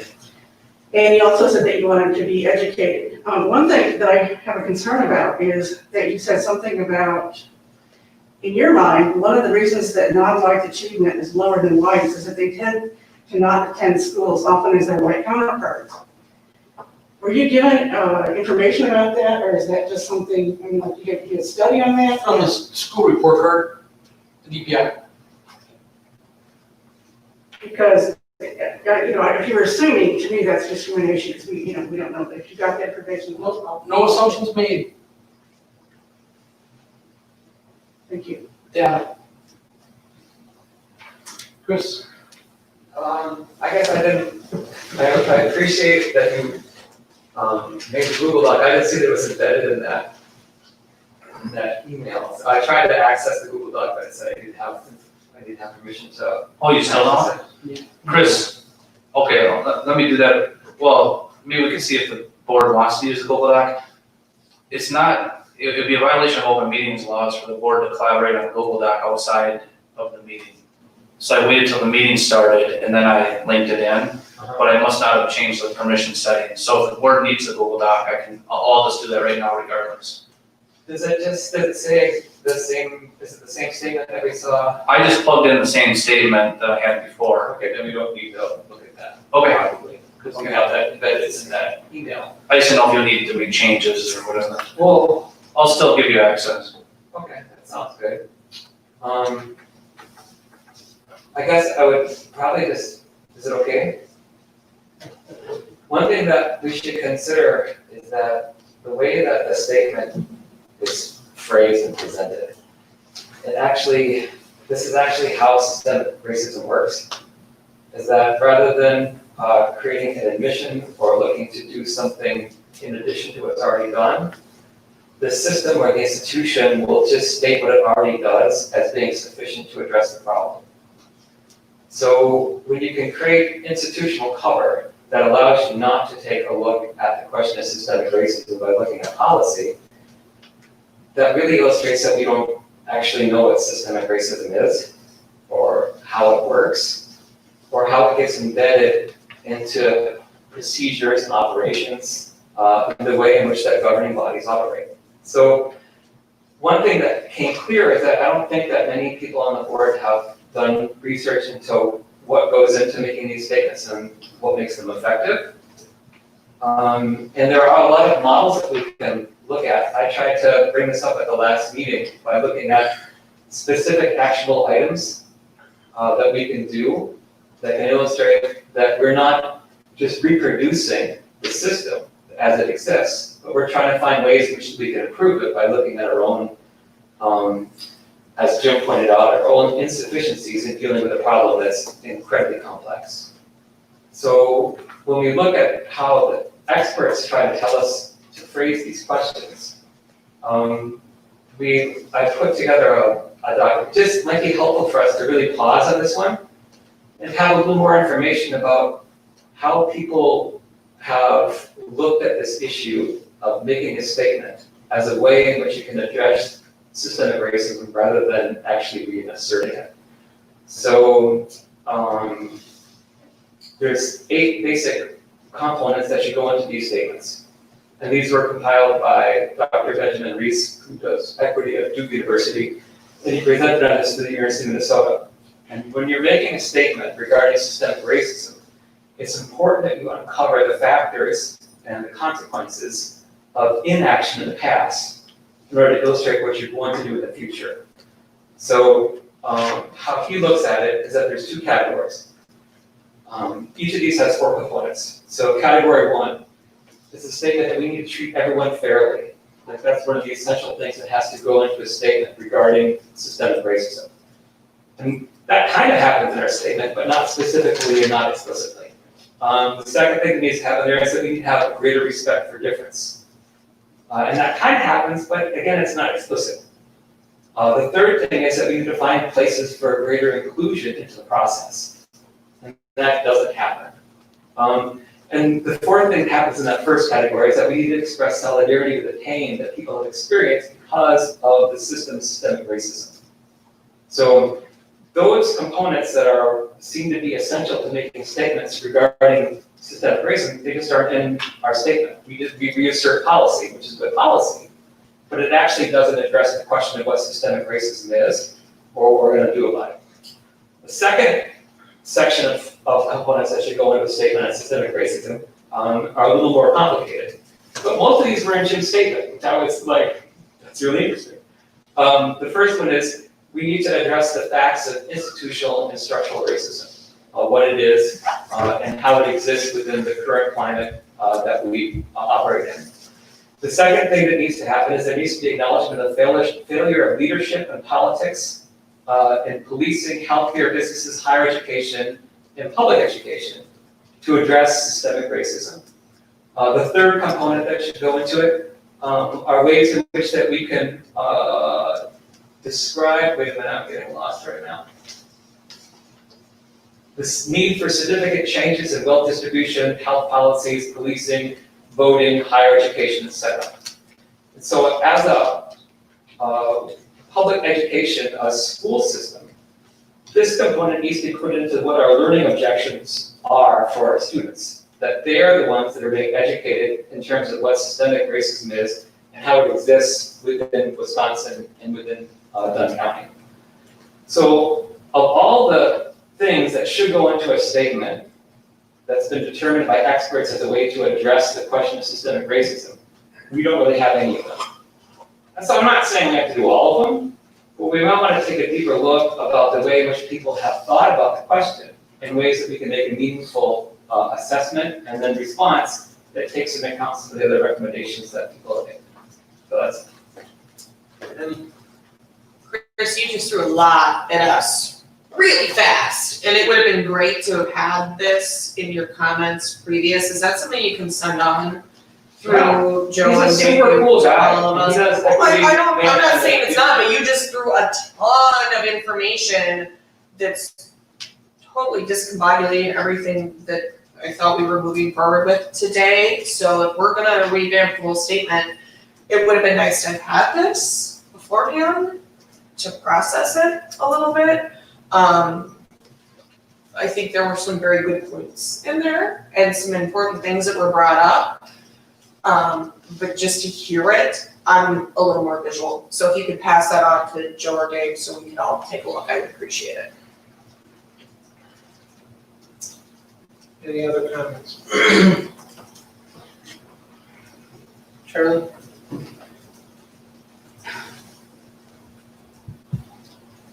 I don't even know where to start. Amy, I'm deeply offended, and I really like an apology from you in writing for calling me a racist. You had no basis for doing that. You had no basis in fact for doing what you did. And I just, that, amazing to me that you did that. I didn't call you. In a public meeting, you did. Listen to the tape tonight, you did. Secondly, in Jim's statement, Chris, like Penn said, you threw a lot at us, but I don't see the answers to your questions in this statement. I see a lot of stuff here, but I don't see the answers to your questions, so I think that would be good. And Jim, taking care of your dad or whatever, we all have jobs, we all have work, we met the deadline, and you're someone who's very worried about COVID, you bring in a piece of paper and hand it off to us. Oh, I'm sorry. I think you could have given that to us in a different format, and follow policy. It just, I don't know, yeah, I'm done. Any direction from the board? I will say that we did have 5 of the 9 members that supported the existing statement moving forward. Okay. I'd like to reiterate, if we're going to make a statement, I think that we're kind of running out of time. Things are changing. We're so focused on COVID, and I think that's the most important piece of if we're going to make a statement, it needs to get. I don't agree with a lot of what you said. Chris?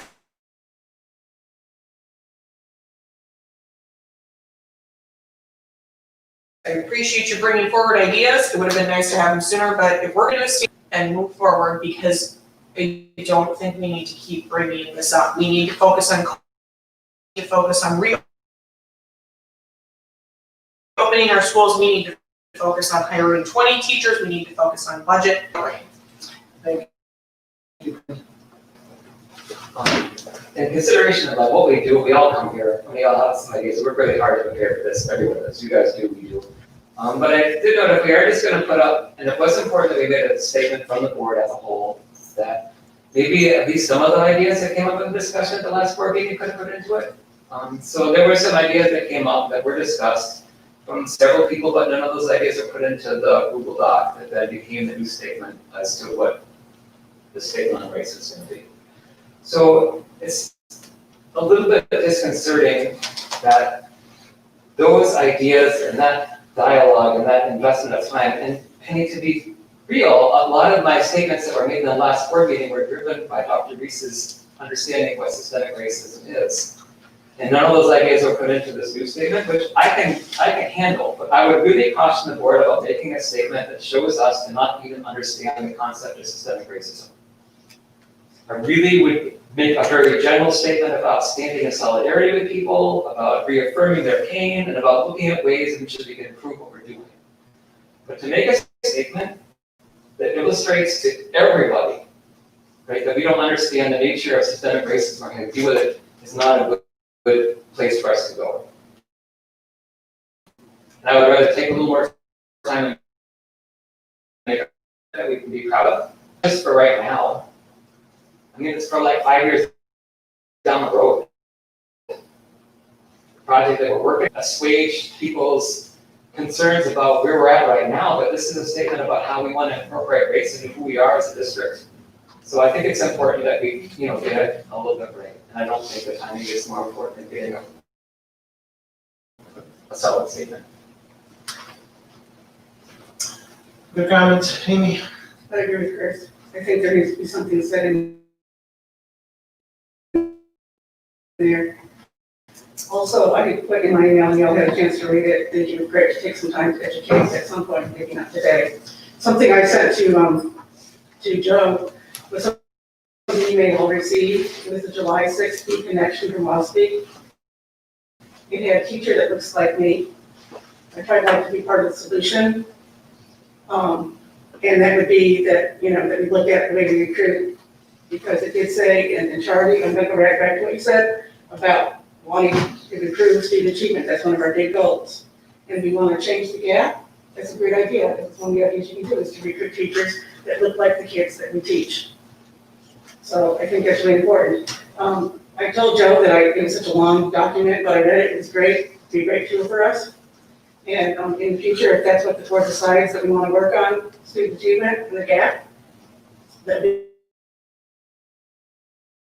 a great tool for us to look at and discuss. That's all.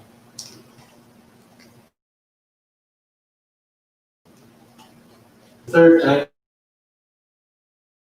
we did have 5 of the 9 members that supported the document as it was submitted.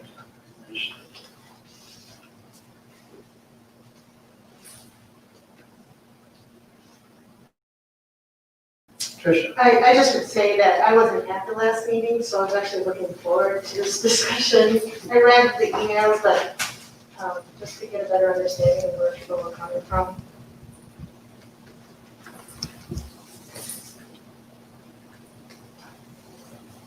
Chris? I'm sorry that I don't know this, but are we doing a board retreat? We have none scheduled right now. I mean, this would be a great opportunity for a board retreat where we could actually work on a document together and just be like, let's come up with a document that works for everybody. Take an hour or two to do that. We went to that place and had a really nice meal the last time. And we had some good dialogue that came out of that. The last board retreat was here, and I think we had. Oh, the pizza? I'm thinking about the ones, was it that place? Had sliced beef or something? I'll be honest, Chris, my gut feeling is our energies need to be directed at opening school and everything that goes into that right now. I just know what Joe's going through day in and day out. And for us to be going back and forth on this, when his stress level's through the roof, trying to decide how to educate our kids really frustrates me. So, I don't think that now is the time for a board retreat on it.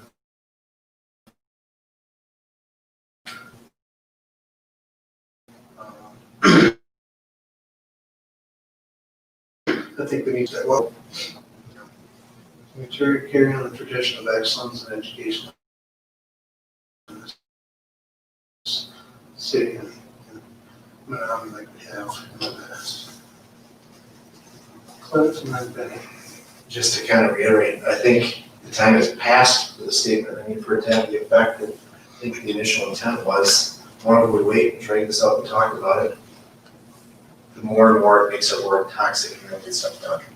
It's not because I'm a racist or I had climate change denier or whatever you call me. I just don't, I think we need to move on.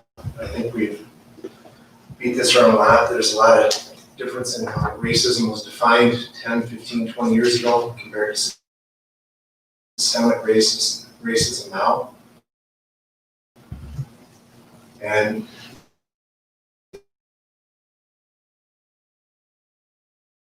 no matter how much I apologize, I feel as though that's not going to change. But if we want to make the statement that we put out there, I think we need to make it. I think we need to move on. I don't think it's healthy for us to keep festering and focusing on this. I was just going to say, I mean, I already said part of what Clint said, but I guess my statement was going to be, I would like to see, based on timing, what's out there, take the statement that was already made, put it as an action item at the next board meeting or as soon as possible to make this move forward, vote on it, and be done with it. Jim? I think no statement is better than a bad statement, so at this point, I think we should just drop it and move on. Any objection? Okay.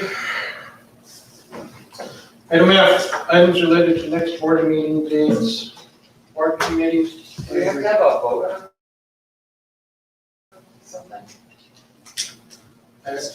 Objections? Nobody said a thing. If you object, say so. Yeah, I think it's just, it's unconscionable to me as an educator that we can't come up with a statement that we agree on a very timely subject that's important to our students. So, I just can't support that. I agree with both of them. We don't have a good statement, don't have an action. I also agree that we don't have a statement, I think we're playing down a pretty good population of our students. We talk about all the students. Yeah, if we're looking at population, I think that's sad.